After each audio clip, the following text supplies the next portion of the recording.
சங்கரியாக, சிவசங்கரியாக, பைரவியாக, கால பைரவியாக, கன்னியம்மனாக, கருங்காலி அம்மனாக, பல்லடத்தம்மனாக, எட்டுக்கை அம்மனாக, மாகாளி அம்மனாக, மருவூர் அரசியாக,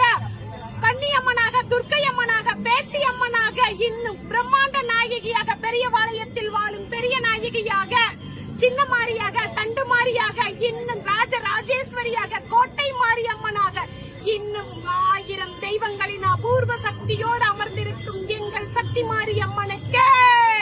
திருநாளாம் நன்னாள் பொன்னாள் ஆகிய பௌர்ணமி நாளிலே பெரியோர்களால் அறிவிக்கப்பட்டு சாம்புகரால் பூச்சாட்டி பாங்கான தென்னை வெட்டி பக்குவமாய் வாழை மரம் நட்டு மாவிலை தோரணம் கட்டி மாக்கோலம் வரைந்து வான வேடிக்கை வைத்து நீரெடுத்து அபிஷேகம் செய்து சாரெடுத்து அபிஷேகம் செய்து சந்தனத்தால் அபிஷேகம் செய்து பால் எடுத்து அபிஷேகம் செய்து 16 வகையான அபிஷேக பொருள்கள் கொண்டு அபிஷேகம் செய்து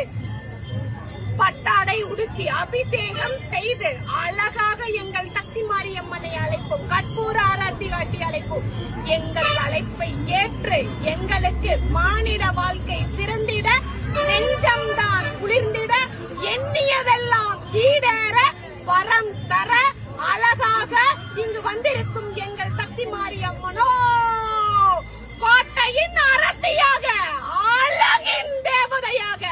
1000 கண்கள் காணும் அழகுடையவளாக, 10,000 கண்கள் பார்க்கும் அழகுடைய பராசக்தியாக, சிம்ம வாகனத்தில் சிங்கார நடை போட்டு சீரும் பாம்பின் குடையோடு அழகாக இங்கு வந்திருக்கும் எங்கள் சக்தி மாரியம்மனை நாங்கள் தாரை தம்பட்டம் முழங்க, பம்பை ஒலிக்க, உடுக்கை அடிக்க, நாதஸ்வரம் இசைக்க, வரிசங்கு ஊத அழகாக வணங்குவோம்.